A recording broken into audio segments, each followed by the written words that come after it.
안녕하세요. 뽀얀거탑의 아나운서 류일합니다. 여러분 한 주 동안 별일 없으셨어요? 오늘도 조동찬 선배님 그리고 유승현 기자님 나오셨습니다. 안녕하세요. 안녕하세요. 네, 안녕하십니까? 확실히 그 유튜브를 같이 올리면 조회수가 많이 나와요. 그래서 저희가 어떻게든 이 영상을 같이 이 또 비주얼이 우리가 되는 팀 아니겠습니까? 또 제가 오늘 또 빡시게 분장이 돼 있는 상태고 오늘은 아깝다 이거 진짜 찍었어야 됐는데 이게 항상 이제 스튜디오 상황이 여의치가 않아서 오락가락 해가지고 오늘은 좀 비디오를 찍을 수 없는 스튜디오에서 저희가 녹음을 진행하게 됐어요. 그러니까 더더욱 오디오로만 들으셨을 때 한 3번, 4번씩 들어주시면 되게 딱 맞겠네요. 길을 쫑긋 하셨다 다시 다른 다시 아이디로 다른 매체를 통해서 다양하게 한 3-4번씩 들으시면 딱 되겠습니다. 자, 건강상담 메일 어디로 보내는지 오늘은 앞에 공지를 해드릴게요. SBS 보이스 뉴스 @gmail.com으로 궁금하신 거 보내주시면 저희가 답변해 드리는데 오늘 이제 쌓인 메일이 2가지가 있어서 소개를 해드릴게요. 먼저 첫 번째는 피부 태선화에 대한 얘기를 해주셨는데요. 태선화라는 얘기는 저는 처음 들어본 것 같은데 한번 일단은 소개해 드릴게요. 올해 여름 속옷 라인 부분에 가려움증이 있었습니다. 회사에 있다가 화장실로 달려가 긁을 정도로 심했는데 되게 예의 바르시네요. 저는 그냥 앉아서 그냥 박박 사람들 보든 말든 저도 시간이 좀 지나서 확인을 해보니까 그 부분이 검게 변했습니다. 가려울 때는 부위가 부위라 피부과에 가기 민망해서 보습 로션만 발랐는데 지금 보니까 코끼리 피부처럼 거칠거칠하고 착색이 돼 있더라고요. 뭐 피부암인가 싶어서 검색까지 해보셨대요. 그래서 보니까 태선화로 추측이 된다 하시면서 이게 가려운 피부를 긁기만 했는데 왜 태선화가 된 건지 궁금하네요 하셨어요. 착색된 건 또 괜찮아지는 건지. 네. 어머님이 어쨌든 태선화라는 용어를 아신 게 되게 저도 신기해요. 왜냐면 이게 되게 쉽게 의학 전문 용어인가요?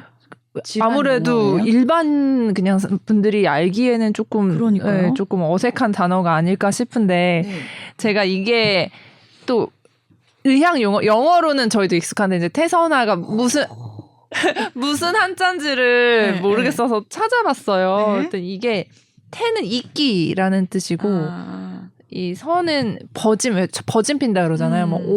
이런 그런 피부 자체의 그런 병변을 나타내는 약간 백태할 때 쓰는 태에다가 건선할 때 쓰는 선 뭐 이런 건가 보다. 그래서 약간 이끼 모양처럼. 근데 제가 그냥 듣기에도 태선화가 이제 된 상태라고 보여지기는 해요. 근데 사진을 보내주셨으면 뭔가 더 자세히 알 수는 있었을 텐데.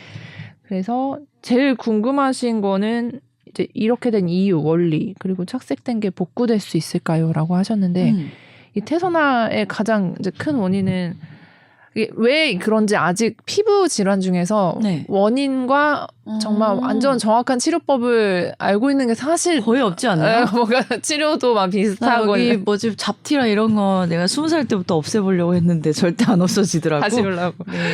근데 어쨌든 이게 뭐 아토피 피부염이 있어서 그럴 수도 있고 습진이 있어서 그럴 수도 있고 긁다 보면 이게 자극이 계속 피부에 되고 이제 거기에 대해서 피부가 반응을 하는 거예요. 이제 막 각질 세포 이런 게 막 늘어나면 증식을 하고 하면서 피부가 두꺼워지고 약간 이게 코끼리 피부처럼 되는 거죠. 태선화 딱 모양 보면 저도 지금 있어요. 어디요? 보여주세요. 목 뒤에. 그래서 뭐 접촉성 피부염이라든지 저는 이게 뭐 지금 볼 수 있는 부위예요? 때 아니야? 닭살 같네? 그렇지 않았어? 약간 닭살처럼 그렇죠? 이게 저는 목걸이를 싸구려 목걸이를 너무 모양이 예뻐서 이제 10,000원 막 이런 걸 샀는데 이게 니켈 뭐 이런 성분이었던 것 같아요. 막 은, 금 이런 게 아니고 근데 그거 하고부터 이제 여기가 막 가려운 거예요. 여름에. 그래서 막 긁고 이제 계속 있었는데 이제 그 부분 라인 따라서 이렇게 생겼다가 이제 계속 이렇게 신경 쓰이거나 뭐 이렇게 약간 잠을 못 잔다거나 스트레스 받으면 이게 또 확 올라와요.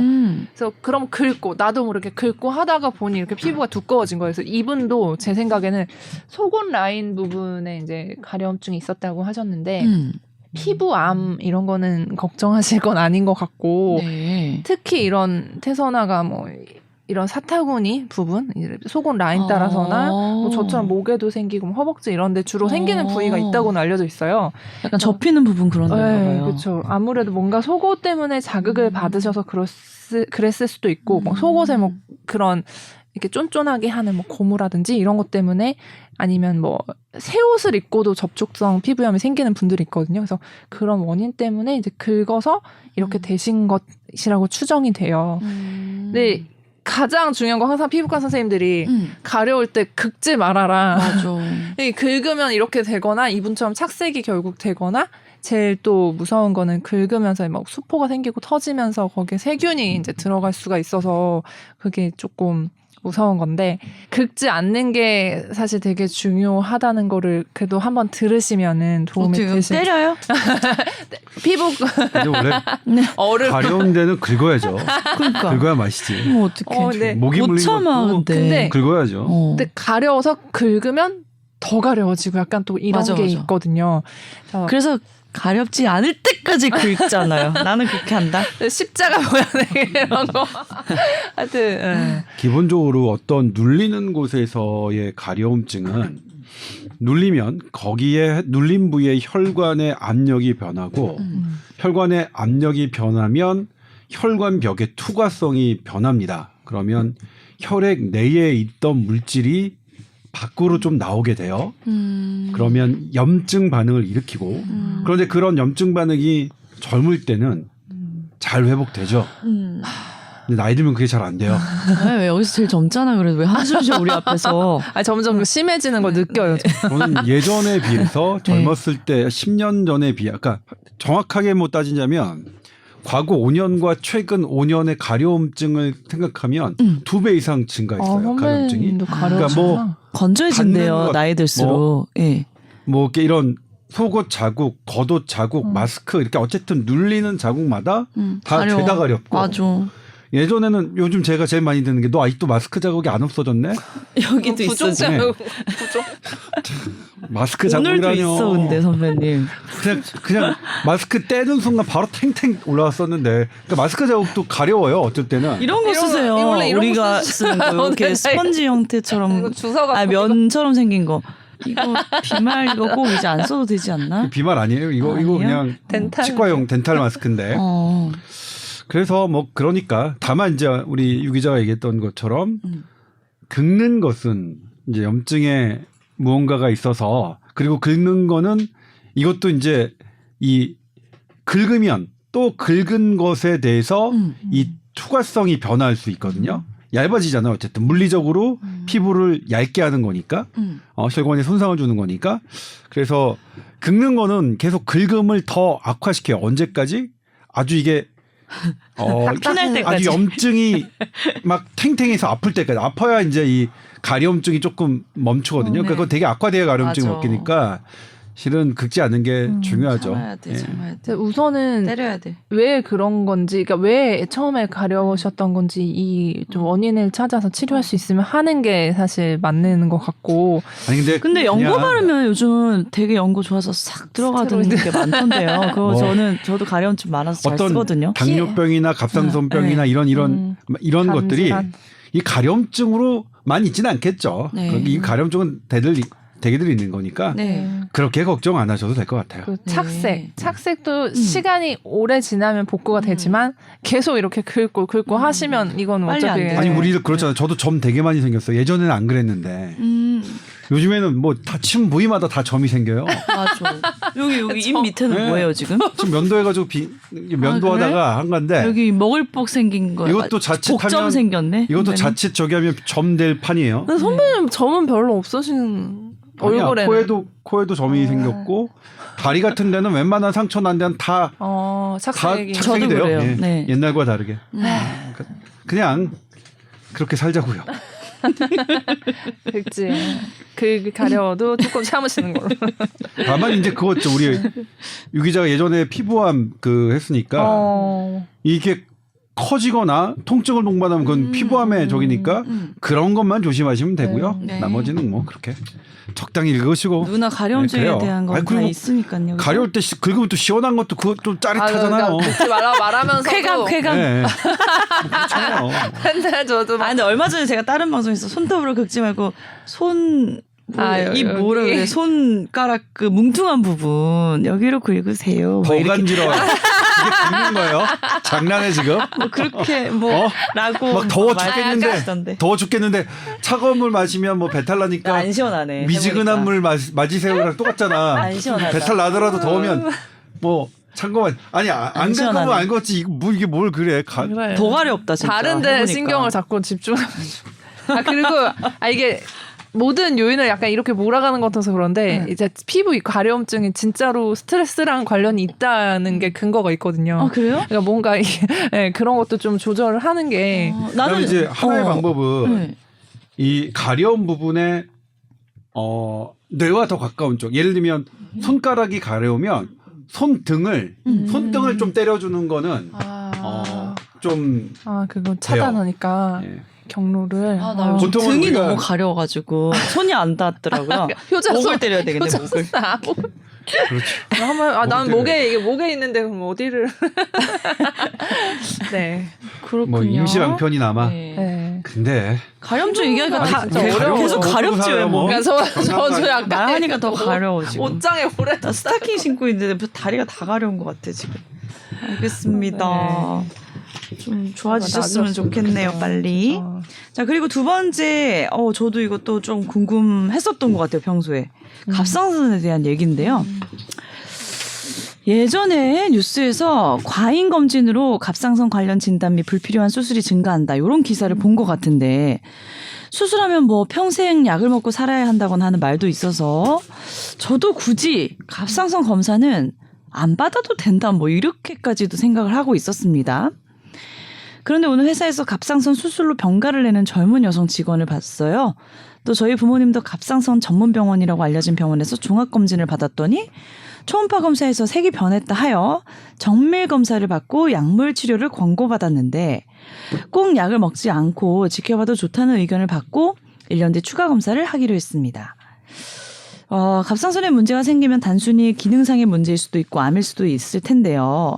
기능상의 문제를 굳이 치료하지 않거나 암이라고 판정받아도 수술하지 않는 등 갑상선 검사에서 뭐가 나왔을 때 어느 정도 이렇게 무시를 좀 해도 되는 건지 요거 좀 알려주세요 하셨어요.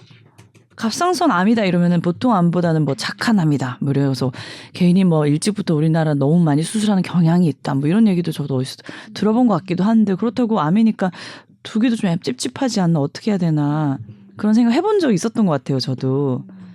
일단 뭐 갑상선암 수도 없이 논란이 있었죠. 네. 우리나라에서 갑상선암이 증가하기 시작한 건 건강검진에서 갑상선 초음파가 도입된 이유입니다. 뭐 그래서 뭐 어마어마하게 그 당시 얼마를 늘었냐면 뭐 해마다 이렇게 뭐 거의 배로 증가했습니다. 그런데 어떤 사람의 암이 증가한다는 것은 어떤 인간의 유전자가 변하거나 생활 식습관이 변해야 되는데 1년마다 그렇게 발견될 수는 없겠죠. 그냥 우리는 원래 갑상선암이 많이 있었는데 검진을 많이 한 통해서 거네요. 발견됐습니다. 네. 일단 암이니까 막 수술해왔죠. 근데 거기 이제 이의를 제기하는 게 정말로 우리가 갑상선 초음파로 발견된 모든 암을 수술하는 게 정말로 갑상선 암을 사망률을 낮추는 데 기여했느냐에 대한 반론이 국내에서 제기됐습니다. 똑같은 의사들 집단에서요. 그런데 당시 우리가 2000년대 초반서부터 이 논란이 생긴 2015년 즈음이거든요. 네. 한 10년 정도의 어떤 데이터로는 판가름할 수가 없습니다. 네. 유방암 같은 경우도 유방암의 검사가 실제로 유방암 사망률을 낮추는 지는 30년 정도가 걸렸는데 갑상선암은 더 진행이 느리죠. 유방암보다 사망률이 훨씬 더 낮아요. 그러니까 이곳에 갑상선암 수술이 정말로 사망률을 낮추는 거라고 하는 것은 아직 몰라요. 모릅니다. 아직 네. 한 50년 정도 걸릴 일이긴 한데 네. 다만 이 갑상선 암을 수술해야 된다고 하시는 분들의 주장은 암 환자를 보면 그러니까 정말로 지금 뭐 세브란스나 아산병원 이렇게 서울대병원 가면 갑상선 암이 전신에 퍼져서 목숨을 잃는 환자들이 입원해 계세요. 네. 그리고 갑상선 암은 치료할 필요가 없다라고 하시는 분들은 네. 수술을 안 하시는 분들인데 그분들은 외래에는 갑상선 암을 진단받았지만 어떠한 증세도 없이 아무 뭐 진전도 없이 그냥 살고 계시는 분들도 있어요. 네. 그렇기 때문에 뭐라고 할 수도 뭐라고 없고. 딱 부러서 얘기할 수는 없겠지만 양측이 다 나름대로 견해는 맞는 있다. 얘기다. 다만 이제 그래서 이런 부분은 전문가가 꼭 결정해 줄 필요는 없겠죠. 저는 전문가가 모든 걸 다 결정해야 된다라고 생각하진 않습니다. 특히 전문가들 사이에서 이견이 존재하는 측면에서요. 근데 이 이견은 뭐냐면 갑상선을 전공하셨던 분들은 대부분 수술을 찬성했는데 갑상선에 떨어져 있는 분들이 그러니까 환자를 잘 안 보시는 분들이 주로 반대를 했어요. 그래서 의료계 내에서도 조금 당시에는 뭐 딴지를 위한 딴지가 아니냐? 그런데 사실 뭐 딴지를 위한 딴지라고 하더라도 그게 국민들을 위해서 바람직한 방향으로 어떻게 한다면 딴지를 위한 딴지도 필요하겠죠. 그래서 그 갑상선은 그 논란 이후로 파격적으로 수술이 줄었습니다. 네. 수술이 줄었어요.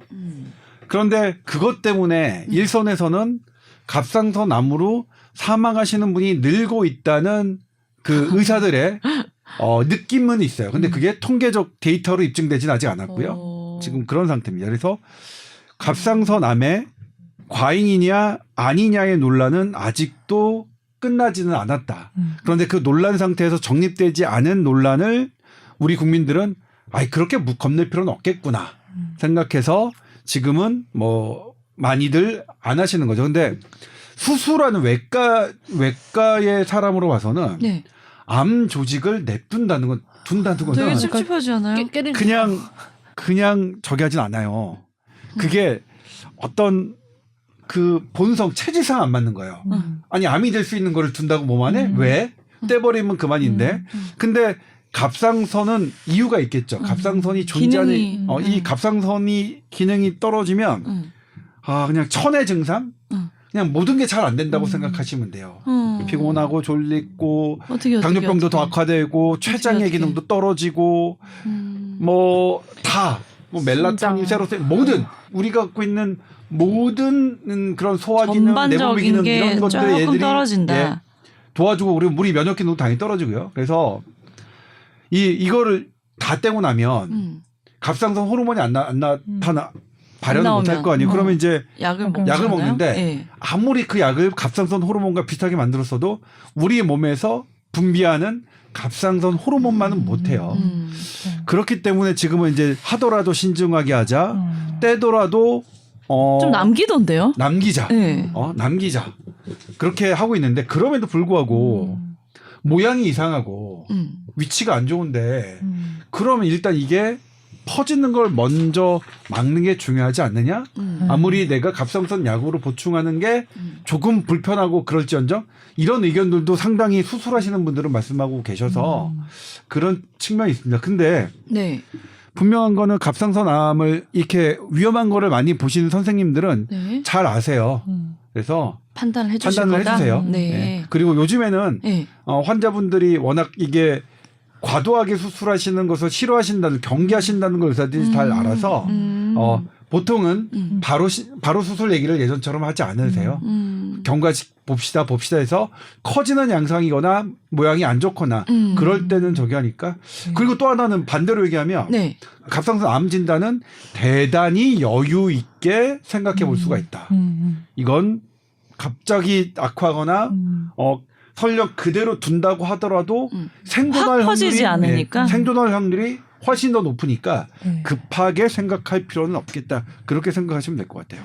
근데 이분이 기능상의 문제를 굳이 치료하지 않거나 이 말을 하셨는데 기능상의 문제는 치료를 받으셔야 되고요. 아, 네네. 암보다는 오히려. 네, 그렇죠. 항진이 됐든 저하가 네. 됐든 항진이 되면 너무 우리 몸에 에너지를 많이 쓰는 거기 때문에 네. 뭐 심장에도 무리가 갈 수 있고 저하가 되면 선배님 말씀하신 그런 여러 가지 문제가 있을 수 있어서 그래서 이 어머님은 보니까 네. 기능에 지금 딱히 호르몬 자체는 문제가 없으셨는데 네. 그 뭐 색이 변했다 조직 검사를 했다 보니까 이게 뭐 항마이크로좀 항체 TPO 이렇게 해서 항체 하나가 양성이 나오셨어요. 그래서 아마 자가 면역 갑상선 질환을 의심을 해서 이제 이렇게 진단을 내리셨는데 지금 딱히 뭐 기능상에는 문제가 없는 수치여서 지켜봐도 된다는 의견을 받으신 것 같아요. 그래서 이런 분들은 잊지 마시고 추적 관찰하시면서 갑상선 호르몬이 이제 왔다 갔다 하시는지 그걸 보면 될 것 같아요. 이 수치 보면서 딱 유수연 기자 얘기하니까 오늘 오랜만에 의사 같네. 의사 맞다. 네. 야, 이거 항목이 진짜 다양하게 있는데 대단해 보이네. 알겠습니다. 참고치가 됐어. 네. 네. 그렇군요. 자, 그리고 오늘은 본격 주제에 대해서 우리 선배님께서 요 이야기를 해보자 던져주셨는데요. 2022년도 올해죠. 노벨 생리의학상을 받은 바로 스반테 페보 교수님에 대한 얘기예요. 생리의학상이다. 이게 어떤 분야인가 하고 조금 읽어보니 약간 유전자 쪽 아니면 뭐 인류 진화 쪽 이런 쪽을 좀 연구하신 분이더라고요. 오늘 이게 왜 주제인가요?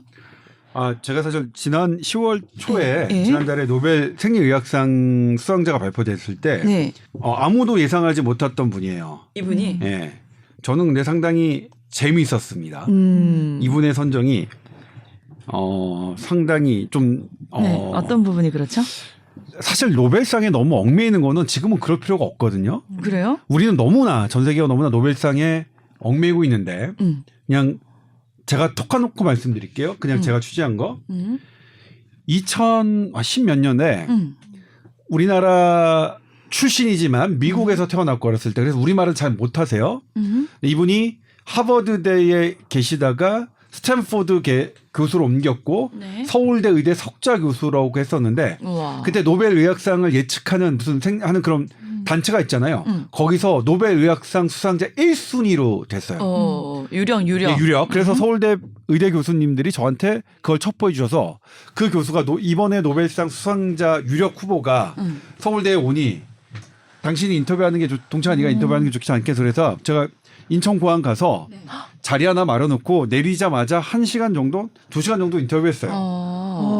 이거 대단히 재밌었습니다. 그분이 얘기하는 것은 마이크로 DNA의 대가였는데 네. 마이크로 DNA는 마이크로 RNA 지금 이거는 우리 코로나 때도 잠깐 그러게요. 설명드렸겠지만 네. 그러니까 RNA는 그런 거죠. DNA가 두 조각이 RNA인데 하나는 그 tRNA 전달하는 거 하나하고 그다음에 이 mRNA가 어쨌든 단백질을 만들어내는 겁니다. 네. RNA는 단백질만 만들어내는 건 줄 알았어요. 근데 보면 삐꾸처럼 아무 단백질을 못 알아내는 RNA가 있는 거예요. 그래서 이 뭐야, 이씨. 니네는 이 잡다한 미세한 아주 쓸모없는 그런 의미로 마이크로 RNA라는 명칭을 붙여뒀는데 그 마이크로 RNA가 단백질 안 만들어요. RNA인데 그러니까 기자인데 기사를 안 쓰는 거야. 너 기자라며. 기사를 안 쓰네. 쟤는 마이크로 기자. 마이크로 유승연 뭐 이렇게 불러야 되는 거야? 진짜 네. 되게 깨알 같은 이런 거네. 그런데 걔네가 예. 주요한 mRNA, RNA를 네. 컨트롤하고 있다는 거를 오. 하신 거예요. 야. 알고 봤더니 팀장이었어. 팀장이야. 네? 그렇지. 뒤에서 그렇지. 그냥 조종자였던 거예요. 예. 그래서 되게 재밌었어요. 그분에게 어쨌든 그 단체에서 네. 노벨 의학상 1위라고 후보인 분을 1시간 반, 한 2시간 가량을 혼자 강의 듣는 기분이었으니까 너무 좋았습니다. 그런데 네. 그분은 그해 노벨 의학상을 받지 못했습니다. 오. 그리고 한 4년 있다가인가요? 미국 하버드 의대 교수가 노벨 의학상을 받았어요. 서울대 의대에서 강연을 합니다. 그러니까 그때 했던 그 교수님이 동찬아, 우리 그 미국의 하버드 교수 이번에 노벨 의학상 받은 분 오니까 네가 단독 이게 인터뷰해야지. 갔어요. 당연히 단독 인터뷰했고요. 근데 그분의 노벨 의학상을 보려면 저도 미리 공부를 해야 되잖아요. 공부를 했어요. 그리고 논문을 찾아봤죠. 근데 정말로 저는 왜 그분이 받아야 되는지 모르겠어요. 정말로 그랬어요. 그래서 그 서울대 그 교수님한테 전에 물어봤죠. 그 우리나라 출신 교수님이 훨씬 나은데. 그러니까 그 분야는 물론 분야의 선정을 분야가 좀 했는데 다르지만 그 교수님이 받은 미국 하버드 의대 교수님이 받은 그거는 이제 이 시간에 관한 시간이 뭐 지나면서 얘네가 암세포가 어떻게 생존하냐 산소를 어떻게 뭐 공급하면서 뭐 이런 거였거든요. 근데 그 논문을 찾아보면 아주 기초 같은 아주 그러니까 기둥돌이라고 하나요? 기둥돌처럼 썼던 다른 인동가의 학자 이름이 제일 먼저 검색되고 그게 가장 유명한데 받으려면 그 분야의 노벨 의학상을 받으려면 이분을 줘야지 왜 그러냐고 그랬더니 저한테 이제 초대했던 그 서울의대 교수님도 자기도 같은 생각이에요. 자기도 같은 생각인데 어쨌든 그냥 방송을 위해서 뉴스를 위해서 저는 그분의 이제 하버드 의대 뭐 당시에 노벨 의학상을 받은 하버드 의대 교수를 막 인터뷰하는 장면 나가서 뉴스는 그럴듯하게 나왔지만 한편으로는 찜찜했어요. 네. 그러니까 뭐 방송은 어쨌든 샬로할 수밖에 없는데 근데 나중에 이제 사석에서 들으니까 네. 다른 건 모르겠고 노벨 의학상 같은 경우에는 국가별 학교별 지분이 있는 것 같다라고 얘기를 해요. 그러니까 어떨 때는 미국 하버드 의대, 어떨 때는 영국의 미국의 스탠포드, 어떨 때는 영국의 옥스퍼드겠죠. 그러니까 근데 이공계는 옥스퍼드가 아니라 캠브리지겠고, 이런 그다음에 독일의 그 훔볼트 대학 이런 식으로. 근데 거기에 파워가 어디가 세냐면 동문회가 워낙 세대요. 그러면서 되돌아보면 제가 만나뵀던 한국 태생의 하버드 교수를 하시다가 스탠포드 교수로 옮기신 분은 그래서 안 된다. 일단 한국 태생이라 안 됐고 하버드에만 계속 계셨으면 하버드 동문들이 물 텐데 스탠포드로 옮겼으니까 하버드 동문이 밀지 않을 테고 줄이 없네. 스탠포드 동문들께서는 하버드에서 옮겨온 분이니까 굳이 그분을 할 수가 없던 뭐 그렇게 말씀을 해주셨는데 아무튼 노벨 의학상은 정치적인 그런 것들이 있다, 그런 게. 많이 작용하는 거기 때문에 노벨 의학상을 받고 안 받고에 우리가 이제 너무 그러니까 우리가 노벨 의학상을 안 받았다고 모든 우리나라에 개발된 기술들이 인정을 못 받는 거 그런 건 아니다. 예를 들면 중국에서 노벨 의학상을 한번 받았잖아요. 그건 정말로 학계에서 대단히 인정을 못하는 그런 결정이었어요. 중국 과학자가 어떤 뭘로 그때 말라리아 치료인가 한약의 어떤 뭐 성분으로 무슨 하는 건데 물론 그런 시도가 그러니까 한약의 어떤 생약 성분으로 치료제의 후보 물질을 개발하는 것 자체가 나쁜 게 아니라요. 그걸 개발했는데 그것이 입증된 효과가 사실 노벨상을 주기에는 너무나 다른 노벨상에 비해서 떨어졌다라는 그런 평가가 당시에 있었거든요. 근데 그런 와중에서 이제 저는 이게 왜 오늘 올렸냐면 오늘 스반테 페보 교수님은 어떤 상황이었는데요? 이분은 그렇게 보면은 안 받아야 돼요. 정치력으로 따지면 안 받는 게 맞는 분 같은데 저는 반가워서 너무나 반가워서 그랬습니다. 근데 모르겠습니다. 제가 이분의 정치력을 잘 모르기 때문에 정치력이 된 건지 안 된 건지 모르겠지만 지금 상업화돼 가지고 막 이런 것들도 아니고 처음에는 막 이분 되게 흥미는 있지만 이게 뭐 되겠어? 이런 분야라서 그랬습니다. 이분이 이제 간단하게 좀 이분의 가장 유명한 책이 뭐냐면 잃어버린 게놈을 찾아서라는 얘기입니다. 2014년도인가에 출간됐고 우리나라에서는 아마 2015년도에 발간된 걸로 알고 있는데 이게 본인이 과학자로서 걸어왔던 길을 그냥 자서전처럼 뭐 이렇게 썼어요. 그래서 이것을 전공하신 분들이 대단히 좋아하고요. 그리고 그냥 저 같은 놈도 그냥 한 번쯤 이렇게 훑어서 보기에 되게 재밌었던 건데 그냥 얘기하자면 이분은 미라를 좋아했대요. 미라. 미라 영화를 좋아했겠죠. 근데 이분이 분자생물학을 전공했어요. 분자생물학을 전공한 사람 요즘 대부분 잘 팔리는 게 이분 이 세대에 잘 팔리는 게 사람 유전자 개발해서 암 유전자 찾아내고 뭐하고 이런 거예요. 근데 이분은 미라 그 옛날의 사람들의 유골의 DNA를 분석하는 거예요. 그러면 지금 봐서는 야 그걸 왜 지금? 근데 어쨌든 자기는 지금 분자생물학을 전공했고 나 어렸을 때 미라를 좋아했어. 자기 꿈을 자기의 현실과 이렇게 접목시킨 거예요. 미라를 왜 좋아했다는 얘기는 안 나오나요? 그냥 자기 좋아하는 거 하셨네요. 그것까지 기억이 안 나요. 네. 아무튼 뭐 좋아하는데 이유가 있나요? 좋아하는 거에서는 어떤 특별한 이유를 특별한 이유를 찾기는 어려워요. 이거는 뭐 심리학 이런 연구들은 참 되어 있는데 좋아하니까 그렇게 보이는 경우가 많고요. 그리고 이제 그 좋아하는 것 중에 제일 큰 건 뭔지 아세요?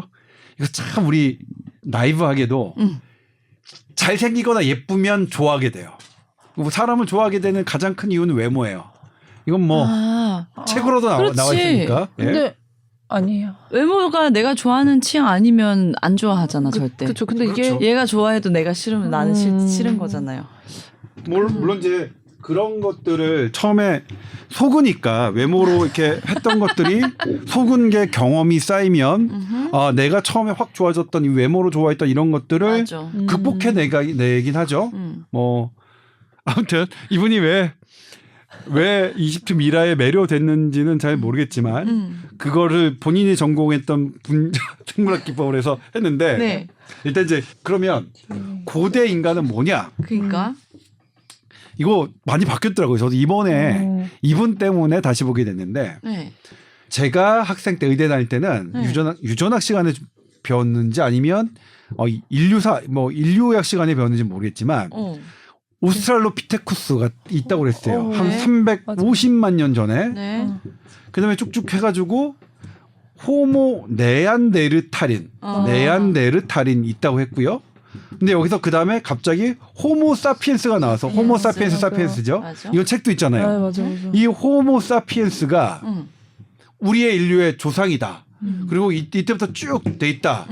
그리고 이 나머지 특히 네안데르탈인은 우리랑 상관이 없다라고 돼 있는데 이분이 네안데르탈인 이걸 한 거예요. 막 한 거예요. 그래서 뭘 밝혀냈냐면 우리 현대인에게 네안데르탈인의 유전자가 1에서 4%가 아직도 존재한다는 걸 밝혀낸 거예요. 있네. 뭐야 어디다 대고 네안데르탈은 인간이 아니야. 우리는 호모 사피엔스부터 인간이야를 깬 분이에요. 이분이. 뭘로? 본인의 똥꼬집으로. 진짜 대단한 거예요. 소 간을 미라한 이 에피소드도 되게 신기한 것 같아요. 네. 그리고 이제 지금 그래서 이 갖고 있는 의미가 뭐냐면 일단 우리의 사람의 조상은 훨씬 더 이전부터 우리가 기존에 그러니까 이전부터 관계돼 있다는 거고. 그리고 또 중요한 건 뭐냐면 이 네안데르탈인에서 우리가 지금 물려받은 SLC16A11이라는 유전자가 있어요. 네. 이거는 현대인의 당뇨병을 설명하는 유전자예요. 이게 네안데르탈인은 그러니까 기원전 40만 년 전서부터 생존해가지고 한 3만 년 정도까지 살았던 이렇게 되는 이럴로 추정되는데 정말로 40만 년 전에 우리가 이제 20년 전에는 인간하고 아무 상관도 없다고 생각하는 그 원시인의 유전자가 지금 현대 성인의 당뇨병을 설명하는 한다는 거죠. 그러니까 우리 사람이 어디서 뚝 떨어진 건 아니고 아무튼 그렇습니다. 이런 걸 했던 분이라서 되게 재밌었고요. 그러니까 본인이 좋아했던 것과 본인의 이걸 접목하는 게 당시에는 얼마나 무모하다고 생각했을 거예요.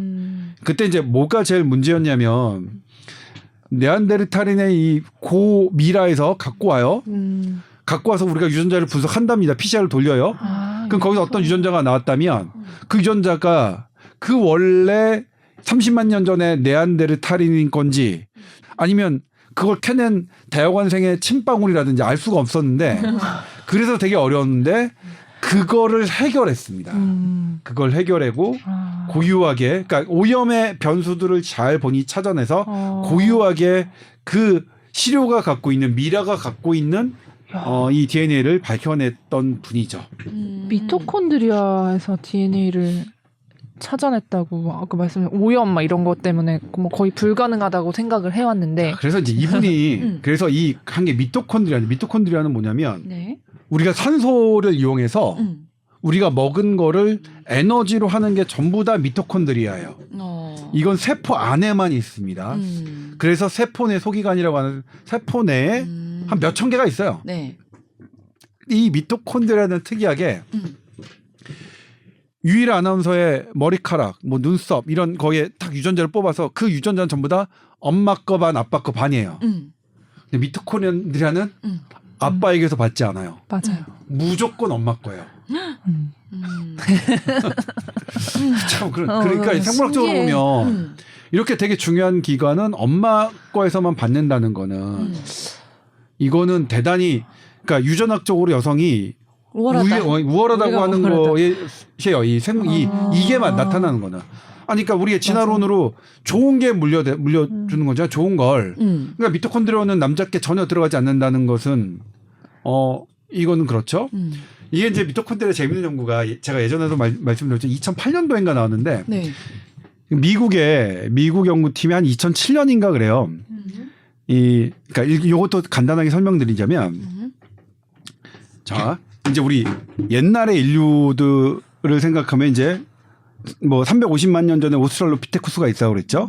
그러면 현대 인간과 같은 이런 원시 그러니까 인류의 기원, 네. 인간의 기원은 우리가 호미닌이라는 텀을 써요. 옛날에는 제가 이과대학 다닐 때만 해도 이거는 호모 사피엔스만 호모 사피엔스만 그랬는데 지금은 바뀌어서 호모 사피엔스와 호모 네안데르탈인과 호모 데니소바인이 있습니다. 이건 데니소바라는 공부를 해서 이게 유전자를 뼈를 찾아가지고 했더니 네. 이게 다른 거고 이것도 이게 서로 엮여 있음이 확인돼서 그런 건데 네. 이 호모 사피엔스는 주로 아프리카 사람들에게 많아요. 아프리카 유전자들이 전부 다 호모 사피엔스 유전자를 많이 갖고 있고 호모 네안데르탈인은 유럽 사람들에게 많습니다. 이런 사람들은 유럽 사람들 그러니까 옛날에 바이킹 사람들이 막 등치 크고 막 그랬잖아요. 이게 호모 네안데르탈인의 맞아. 유전자를 많이 가져서 그랬을 것 같고 호모 데니소바인은 이 데니소바인의 이런 추정 그림을 보면 과학자들이 그러니까 독일의 이런 유전자 무슨 뭐 그 연구단이 있어요. 거기서 추정해 놓은 걸 보면 동양인하고 되게 이게 비슷해요. 아시안이에요? 예, 이게 데니소바인이 어쨌든 이렇게 돼 있는데 일단 연구는 그 호모 네안데르탈인하고 데니소바인은 최근에 좀 연구는 사피엔스에 많이 돼 있잖아요. 네. 이 아프리카의 그 사람들 157명 아니면 147명일 거예요. 이 사람들의 미토콘드리아를 유전자를 다 검색했어요. 그랬더니 6종류로 다 들어가요. 6종류로밖에 안 나눠지네. 안 나눠요. 6종류로밖에 안 나눠져요. 네네네. 그리고 이거를 역으로 계산했더니 네. 한 기원전 한 뭐 3만에서 한 10만 년쯤 그러니까 대략 한 7만 년쯤에 이 6명을 하나로 추리는 그 이브 미토콘드리아 이브가 있었을 거라고 추정을 해요. 그러니까 우리가 지금 수많은 인종이 있지만 공통된 물론 이건 지금 아프리카에 있지만 처음에는 어떤 한두 명 혹은 소수의 사람들로부터 쫙 퍼졌을 것이다. 그리고 그게 그 미토콘드리아가 그대로 물려주고 있다. 여기서 남자는 그래도 다 제외돼요. 나는 내 미토콘드리아는 못 물려준 거야. 없어. 이 세상에 나로 끝이야. 없어. 엄마 거 받았고 나 끝이야. 그래서 이제 이게 이런 연구들이 이제 이 아시아와 그 다음에 그 유럽과 이런 것들이 연구가 되면 서로 어떤 것들이 다른지가 이제 나오겠죠. 근데 이건 뭐랑 설명이 되냐면요. 아스피린이 유럽에서 나온 약인데 유럽에서 민간약품을 그 해가지고 한 거잖아요. 네. 이 아스피린이 동양인한테 잘 안 들어요. 그러니까 우리 지금 뭐냐면 모든 약이 모든 사람에게 똑같이 그러니까 미국에서 유럽에서 글로벌 임상 시험을 받으면 그냥 인종과 상관없이 다 저기 하는데 지금은 지금 알아요. 인종별로 나라별로 다 다르다. 근데 그런 거의 원초적인 게 바로 이런 걸로 설명을 하거든요. 다르니까 나의 유전자와 그 나의 내 몸에서 대사하는 게 다르니까 그렇다면 나중에 정밀 의료는 전부 다 이쪽으로 갈 겁니다. 그러니까 이렇게 고지식하게 미라를 좋아하고 분자생물학 전공에서 옛날에 이걸 한 게 현대의학이 지향하는 정밀의학과 사실은 맞닿아 있는 거예요. 그렇기 때문에 저는 많은 사람들이 이분을 꼽지 않았지만 저는 이분을 꼽았던 것이 와우 맞아 현대의학적으로 맞아 이렇게 생각해요. 제가 오늘 뽀얀 것 때문에 들고 나온 이유기도 하고요. 이런 해설 어디 가서 못 들어보셨을 거 아니에요, 그렇죠? 그쵸. 유전자. 뭐 어려웠나요? 아니요. 지금 상상하고 있어요. 옛날에도 인종이 있었다는 게 신기해서. 저는 이번에 네. 데미 소바인은 처음 들어봤어요. 처음 들어봤어요. 무슨 음료수 이름 같네. 데니 소바. 무슨 시베리아 데니소바. 알타이 산맥의 데니소바 동굴에서 네. 4만 년 전에 손가락 골편 채취를 통해 뭐 알아냈다는 또 어떻게 손가락에서 이게 그것도 여기서 이게 이제 골편을- 아시아인에서 많은데 네. 이 데니 소바인 같은 경우에는 치아가 대단히 컸어요. 이 어금니가 무슨 뭐 알처럼 컸는데 왜 그런가 봤더니 채식을 한 거예요. 그죠. 근데 채식을 많이 했기 때문에 치아가 커진 게 아니에요. 용불용설 아니면 사용한 게 아니라 치아가 커서 채식을 잘하는 사람이 생존했다고 봐야 되는 거예요. 이게 진화론 거예요. 적자 생존론은 그러니까 내가 어떤 야구를 해가지고 어깨 근육이 발달한 게 형질이 유전되는 게 아니라 내가 강한 어깨를 가져서 야구를 잘하는 게 생존에 유리해서 그게 물려받는 건데 그런 의미로 볼 때 그래서 그렇게 말씀하시는 분도 있어요. 오히려 아시아인에게 채식이 더 중요할 수 있다. 이렇게 아시아에 살아남았던 데니소바인은 채식을 한 흔적이 있으니까 우리에게 더 서양인보다 더 우리에게 동양인에게 채식이 더 중요하다는 단서도 나올 수 있습니다. 저는 인류 관련된 이런 책 보면서 항상 느끼는 건데 동양인이 약간 동물로 따지면 채식 동물 같다는 생각 되게 많이 했거든요. 장 길이도 길고 뭐 허리도 체질적으로 고기 먹으면 더 취약한 부분도 많고 질환적으로도 맞아. 아무튼 저는 뭐 재밌었는데 재밌어요. 네. 그 뉴스로는 뭐 이게 그 당시에 뭐가 있었죠? 10월 초에 뭘로 바빴는지 제가 정말로 저는 리포트를 하고 싶었는데 TV 리포트로도 못했어요. 네. 근데 이제 오늘은 좀 해봐야겠다라는 생각이 들어서 들고 나왔습니다. 진짜 이게 100년만 살고 죽기 아까운 게 나중에 여러 연구가 다양하게 돼서 미래에는 어떤 의학 발전이 되고 어떤 게 밝혀질까 이런 게 너무 더 궁금해지는 거 있잖아요. 이런 게 밝혀질 때마다. 근데 이제 이게 되게 우리의 세포는 네. 제가 이것도 정말 죄송한데 과거와 달리 디테일이 많이 떨어져요. 괜찮아요. 6개월 아니면 8개월 내에 우리의 모든 세포는 다 바뀝니다. 그렇다면서요? 다 바뀌어요? 네. 그러면 조동찬과 6개월 이게 이어지는 게 뭐냐? 이게 의식의 흐름이에요. 의식의 흐름. 내가 그러니까 이 기억 때문이죠. 내가 갖고 있는 그러니까 뇌세포는 8개월 나의 손톱세포 그러니까 1년 전에 조동찬의 세포를 다 비교하면 다 다른 거예요. 예? 다 다른 건데 그렇게 그대로 내가 나임을 조동찬인 것은 이 의식의 흐름 때문인데 이 의식의 흐름이 우리 뇌세포가 갖고 있는 물론 뇌세포만 갖고 있는 모든 거는 원자로 구성되어 있잖아요. 원자는 원자 핵과 그다음에 전자 있잖아요. 이것이 지금 우리 설명하는 게 양자역학이잖아요. 이 양자역학의 불확정성, 확률상 존재하는 것 때문에 의식이 설명된다는 가설이 논문이 올해 4월 달에 실렸어요. 전 그래서 와 그것도 한번 언젠가 가져오려고 생각하는데 좀 어렵긴 하죠. 이 왜 의식의 흐름이 어렵냐면 현대 뇌과학은 인간의 의식, 의지, 자유의지를 설명하지 못한다는 말씀 드렸었죠. 네, 네. 왜냐? 네. 내가 유일한 아나운서를 이렇게 딱 때리려고 하는데 이미 때리려고 하기 몇 초 전부터 때리려는 뇌파가 이미 만들어져요. 그러니까 이 조건에 의해서 내가 이라를 때리는 거지 난 널 때리고 싶어서 그러니까 내가 이미 이게 되는 거니까 후양적으로 생각하는 거지. 그래요. 그걸 다 따지고 나보면 전부 다 우리가 갖고 있는 행위는 조금 전에 이미 결정된 거라는 것 때문에 설명이 안 됐어요. 그리고 이 자유의지는 왜 그러냐면 인간에게 벌을 하는 이유는 인간이 네가 그 잘못을 너의 자유의지 때문에 한 거 아니야. 그래서 벌을 주는 거고요. 우리 감염 정신질환자나 실은 음주운전한테 감형하는 이유는 자유의지가 약한 상태에서 한 행위이기 때문에 감형을 하는 거예요.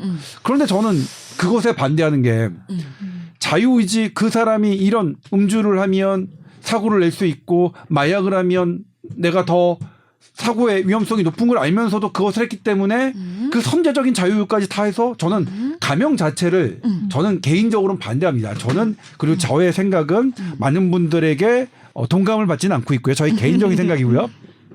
그런데 이 현대 내각은 이 자유의지를 설명하지 못하기 때문에 자유의지가 실은 개입할 그런 찬스를 마련하지 못했기 때문에 네. 모든 형법 체제가 부인될 수도 있는 사안이라서 현대 내각은 빨리 자유의지의 개입 이 여지를 만들어내야 해요.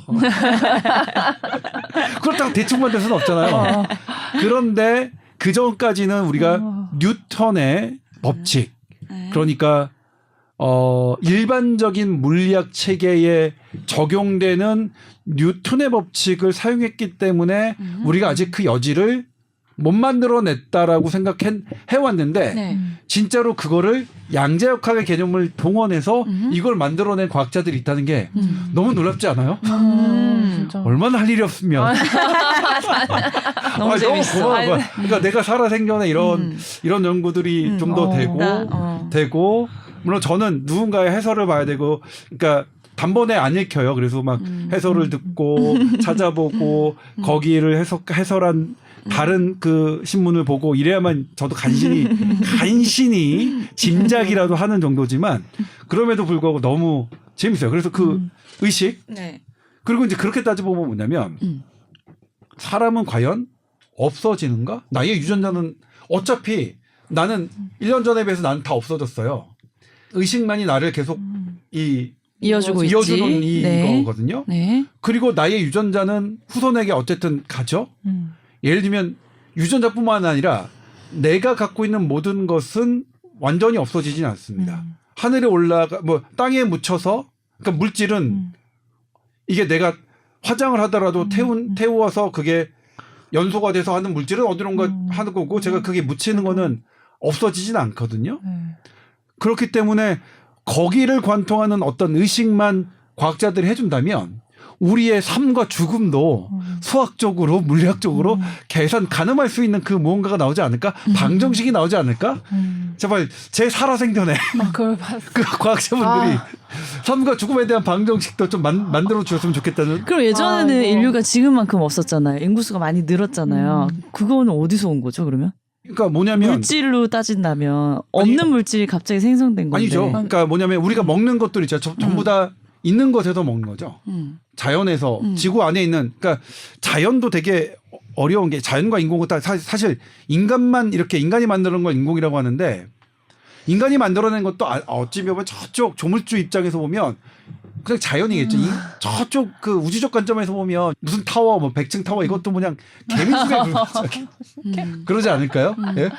물론 그럼에도 불구하고 개미들은 개미집을 너무 잘못 지어놓으면 개미들의 삶을 위협하기 때문에 좀 잘 짓고 그래야겠죠. 우리가 이제 그러니까 이렇게 자칫 그래 환경 파괴 이런 거 의미 없어 이렇게 들으실까봐 아닙니다. 그러니까 우리는 어쨌든 개미로서 삶을 살기 때문에 인간으로서 삶을 살기 때문에 우리가 조물주적 관점에서 사는 건 아니잖아요, 그렇죠? 그거는 그래서 우리는 지금 현 이 삶을 잘 살기 위해서 어떤 이런 건 해야 되는 거고 다만 우리의 삶을 설명할 때 있어서 이 우리가 많은 예전에 비해서 사람들이 많이 늘었죠. 사람들이 많은 이 우리의 살과 피와 이런 것들은 딴 데서 온 건 아니죠.